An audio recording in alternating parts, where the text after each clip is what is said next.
پہاڑی زبان میں اپڈیٹ سنیے۔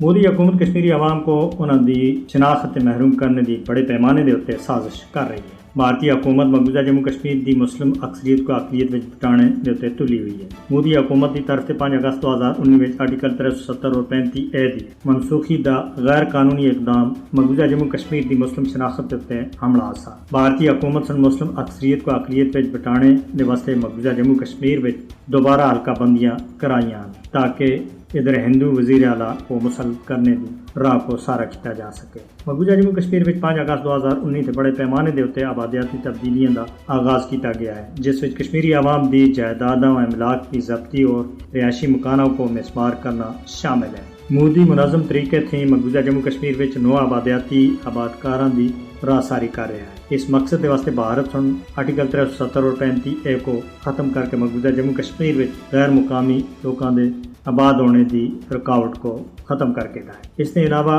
وقتاً بوقتاً ادھر مختلف قوانین نافذ کیتے جا رہے ہیں۔ بی جے پی حکومت کشمیری عوام کو انہوں دی اپنی زمیناں، ملازمتاں اور روزگار دے دوئے موقع دے محروم کر رہی ہے۔ ہندوتوا ایجنڈے دی علمبردار بی جے پی اور آر ایس ایس مقبوضہ جموں کشمیر دا بھارت کے نال مکمل انضمام دی اپنی چروکنی کوشش کو پورا کرنا چاہتی ہے۔ بھارت اقوام متحدہ دی قرارداداں اور بین الاقوامی قوانین دی خلاف ورزی کردے ہوئے مقبوضہ جموں کشمیر وچ غیر قانونی طور دے اتنے آبادیاتی تبدیلی کر رہا ہے، جہاں مسئلہ کشمیر دے اتنے اقوام متحدہ دی منظور کیتیاں ہوئی قرارداداں دی سراسر خلاف ورزی ہے۔ بہادر اور جذبہ آزادی دے سرشار کشمیری عوام مقبوضہ جموں کشمیر وچ بھارت کے ناپاک عزائم کو ناکام بنا رہے ہیں۔ بین الاقوامی برادری کو مقبوضہ جموں کشمیر وچ بھارت کے منصوبیاں اور عزائم کا نوٹس کرنا چاہیے۔ اقوام متحدہ مقبوضہ جموں کشمیر وچ آبادی دے تناسب کو بٹانے دے متعلق بھارت کو نہ صرف روکے بلکہ اس سلسلے وچ اس کو اپنا جاندار کردار ادا کرنا ہو سی۔